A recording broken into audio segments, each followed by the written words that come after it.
Bismillahirrahmanirrahim. Assalamu alaikum, dear students. I am Miss Ruxana, your chemistry subject teachers. We have already started the chapter 4, periodicity of element. In this chapter, we have learned the laws of different scientists about the arrangement of elements. Now we will learn the some periodic properties of atoms. The number one is atomic radii. Modern research shows that an atom does not have strictly defined the boundaries, so it is impossible to determine the exact radius of an atom. But for all practical purpose, the atomic radius may be defined as half the distance between the two adjacent nuclei of two similar atoms in touch with each other. Look at this picture. The center of one atom is adjust with the center of the another atom. This is the radii. The radii of two atoms, the atomic radius of two adjacent atoms. The atomic radius depends upon the number of shells and nuclear charge in an atom. In the periodic table, the atomic radius increase down the group due to the addition of new shell in each atom. But in period, the atomic radii decrease from left to right due to increase in the number of protons, increase in nuclear charge, which result in stronger pull on orbiting electrons by the nucleus. The variation of atomic radii in a group and a period is shown is follow. Atomic radii down group, beryllium का radii जो है radius है 1.12 है, magnesium का 1.36 है, calcium का 1.97 है, स्ट्रॉन्टेनियम का स्ट्रॉन्टेशियम का जो है वो 2.15 है, बेरियम का 2.22। आप देख सकते हैं जैसे जैसे एलिमेंट्स नीचे की तरफ जा रहे हैं उनका जो है एटॉमिक रेडियस जो है वो बढ़ता जा रहा है। Now atomic radius in periods, this is the atomic radius in group and this is the atomic radii in periods. Number one जो है सोडियम का 1.15 है, मैग्नीशियम का 1.36 है, एल्यूमिनियम का 1.25, सिलिकॉन का 0.77 है, फास्फोरस का 0.70, सल्फर का 0.66 एंड फ्लोरीन का 0.64।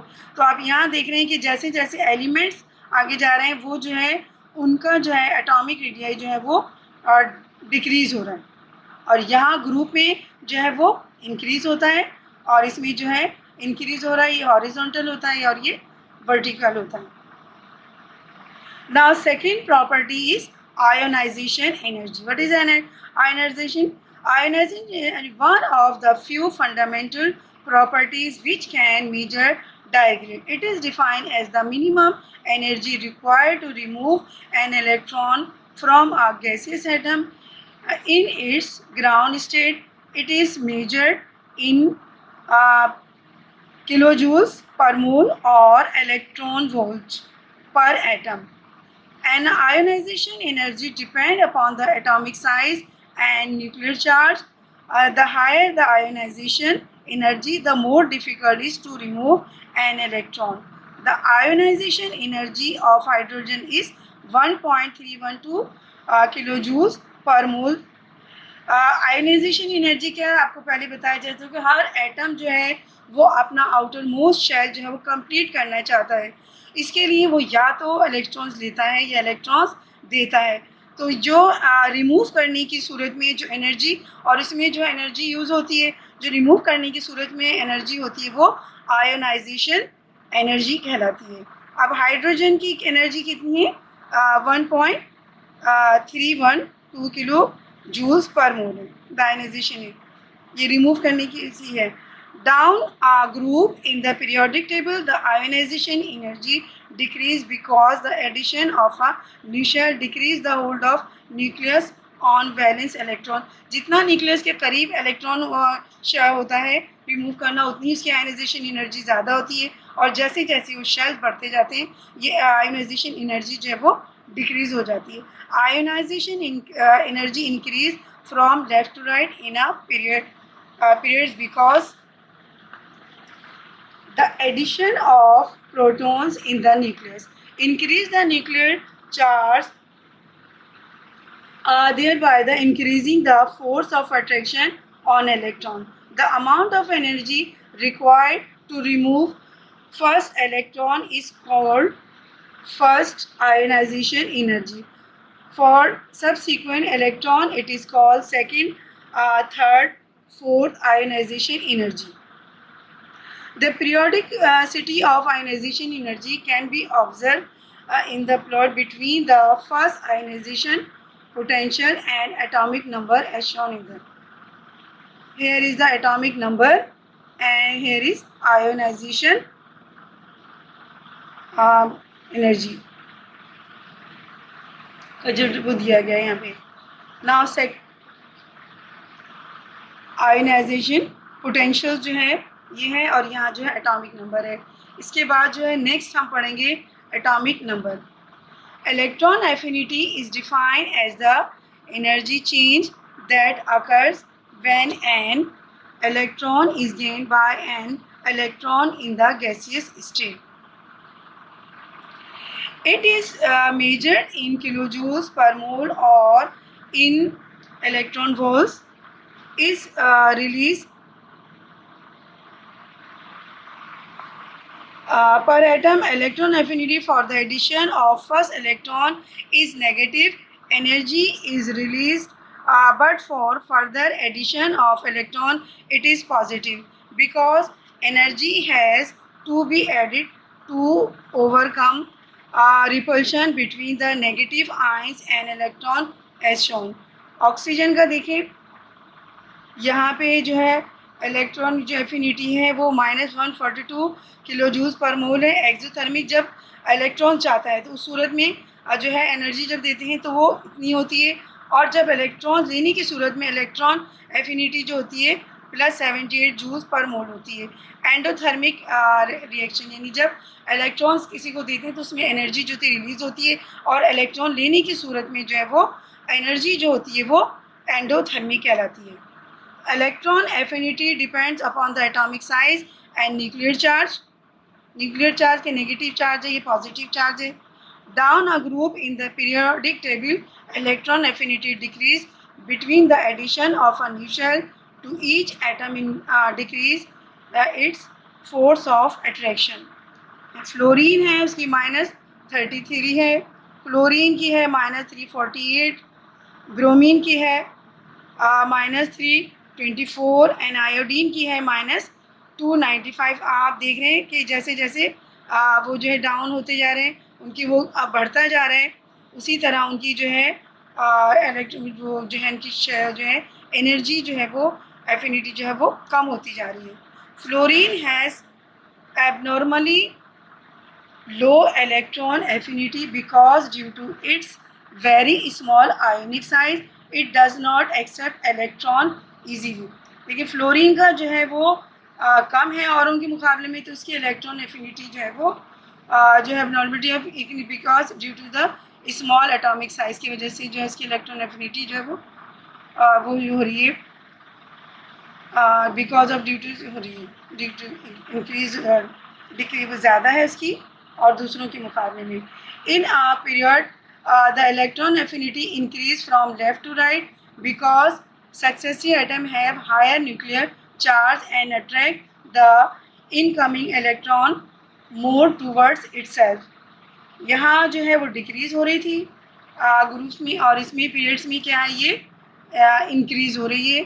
आप देख सकते हैं lithium, beryllium, barium, carbon, nitrogen, oxygen, fluorine और नियोन. यहाँ -58 से शुरू होके कहाँ पहुँच रही है ये -33 और फिर नियोन में तो ये 0 हो जाती है.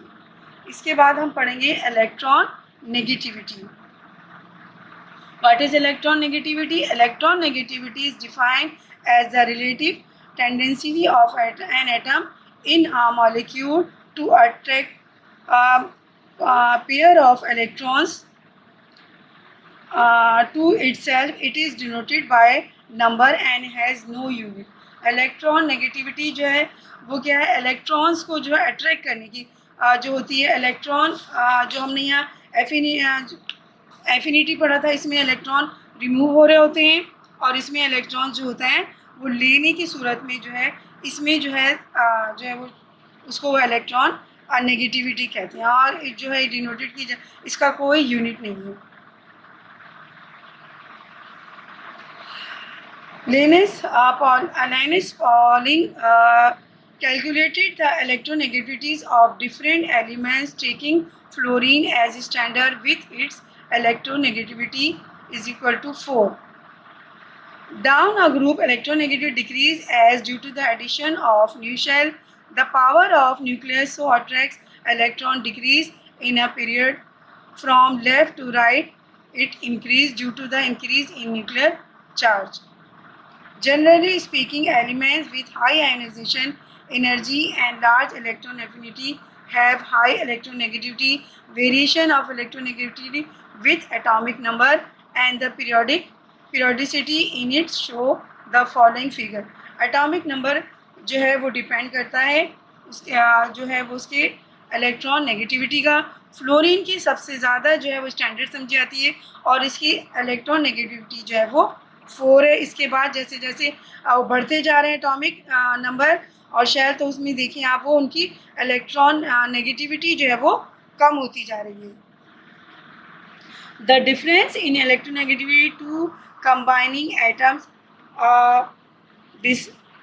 decide the nature of bond that is formed between them and affect the properties of molecules.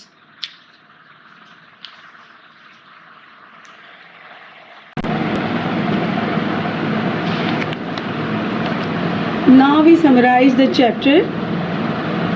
जितना कुछ हमने पढ़ा है इसको मैं एक दफ़ा फिर एक्सप्लेन कर दे रही हूँ कि हमने इस चैप्टर में क्या क्या पढ़ा है। पहला हमने क्या पॉइंट पढ़ा था, with the discovery of new element scientist try to arrange them in a scientific and organize manner on the basis of their atomic masses. पहले जो उनको एटम्स की प्रॉपर्टीज़ पढ़ने के लिए, उनको समझने के लिए, क्योंकि जो है हर एटम दूसरे एटम से साइज़ में, स्ट्रक्चर में मुख्तलिफ होता है और इसी लिहाज से उनकी प्रॉपर्टीज़ भी डिफरेंट होती है, तो उनको अरेंजमेंट करना, उनकी क्लासिफिकेशन के लिए साइंटिस्ट ने सोचा सबसे पहले जो ग्रुप जो क्लासिफिकेशन की गई वो 1829 में थी। उसमें जो है वो जो पहला वाला लॉज था वो ट्राइड वाला लॉ था जो डॉबरिनर ने इन 1829 में बनाया था और इसके लिहाज से 3 एलिमेंट्स का जो है उसने ग्रुप बनाया और वो ग्रुप 3 एलिमेंट्स का इस तरह था कि पहले और दूसरे जो है एलिमेंट के एटॉमिक मासेस का जो एवरेज निकाला तो वो सेंटर के जो है एटॉमिक मास था उसके इक्वल था, यानी 3 एलिमेंट्स का उसने निकाला था।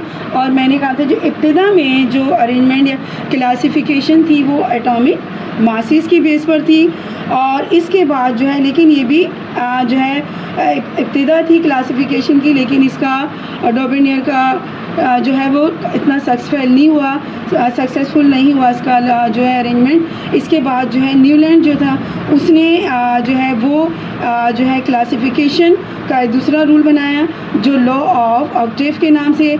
इसने ये बताया कि इसमें 8 एलिमेंट जो है 3 एलिमेंट्स का, ट्राइड वाला जो था 3 एलिमेंट्स का था। न्यूलैंड ने जो अरेंजमेंट की वो 8 एलिमेंट्स के हवाले से की और इसने ये बताया कि फर्स्ट एलिमेंट की प्रॉपर्टीज़ जो होती है वो नंबर 8 एलिमेंट्स की जो है वो उसके लिहाज से जो है वो क्वालिटीज़ जो होती, प्रॉपर्टीज़ तकरीबन इक्वल होती हैं। लेकिन इसका भी जो है क्योंकि 17 एलिमेंट्स के बाद जो है डिस्कवरी के बाद जो एलिमेंट्स, इसका जो है वो लॉ भी सक्सेसफुल नहीं रह सका। और इसके बाद जो है दूसरा जो है इन 18 में एक लोथर्स मेयर ने जो है वो जो है ग्राफ बनाया उसकी बेस पर, वॉल्यूम की बेस पर। वॉल्यूम और एटॉमिक मासेस के दरमियान रेशो की बेस पर जो है उसने बनाया लॉज।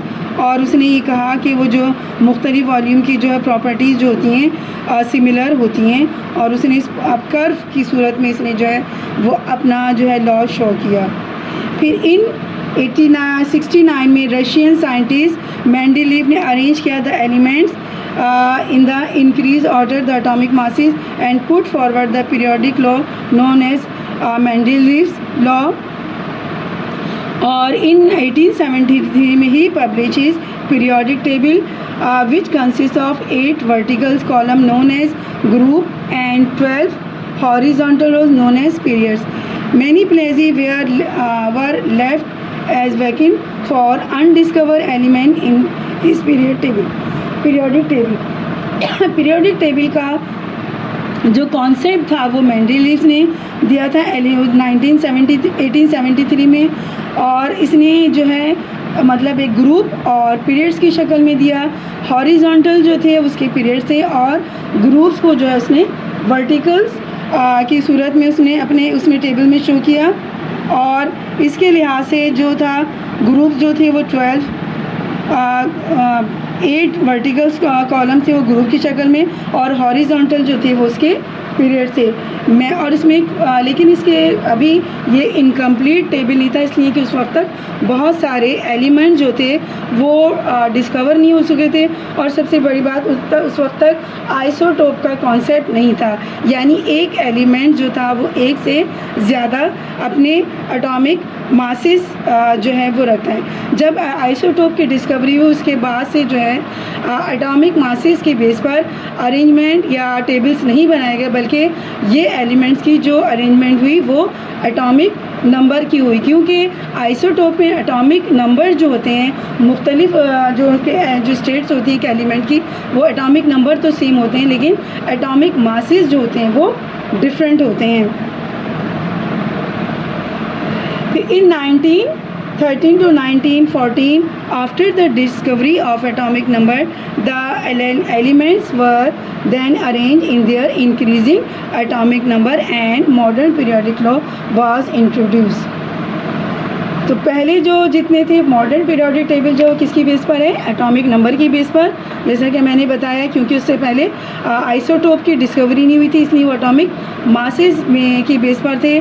और आइसोटोप में जो है एटॉमिक मासेस डिफरेंट होते हैं लेकिन एटॉमिक नंबर जो होते हैं वो डिफरेंट होते हैं। जिस तरह हाइड्रोजन का है, प्रोटीन में ड्यूटेनियम और ट्राइटेनियम, उन तीनों में जो है एटॉमिक मासेस जो हैं वो डिफरेंट हैं लेकिन उनके एटॉमिक नंबर्स जो हैं वो सेम है। तो इसीलिए जो मॉडर्न पीरियोडिक टेबल था वो एटॉमिक नंबर की बेस पर बनाया गया है। According to the modern period law the physical and chemical property of the elements are periodic function of their atomic number. Now, according to modern periodic classification, a long form of periodic table has been introduced. It contains 8 groups and 7 periods. The groups are further subdivided into A and B subgroups. मैं आप लोगों को ये इसका periodic table का दिखा चुकी हूँ पिछले इसमें।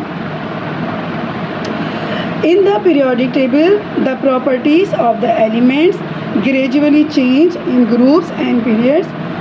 Down the group, generally, the physical properties of elements slightly change with the increasing atomic number. Increasing number के साथ साथ जो है वो जो है इनकी थोड़ी सी प्रॉपर्टीज़ में फ़र्क आता है। of the elements slightly change with increasing atomic number while chemical properties remain same to some extent. Along the period, the physical and chemical properties both change large extent with the increasing atomic number. जो है atomic number के बढ़ने के साथ साथ physical properties में कुछ change आई हैं, लेकिन और ये केमिकल चेंज जो है वो सेम रहे। लेकिन ऐसा भी है कि बहुत कुछ केसेस में जो है इंक्रीजिंग ऑफ एटॉमिक नंबर के साथ साथ फिज़िकल और केमिकल प्रॉपर्टीज़ दोनों में फ़र्क आया है। The chemicals property depend upon the valence electron present the elements with similar electronic configuration in their valence shells have similar chemical properties. In the periodic table, elements on the left are metals, while on the right side are non-metals, and in the middle the elements are generally metalloids, shown both the characteristics of metals and non-metals.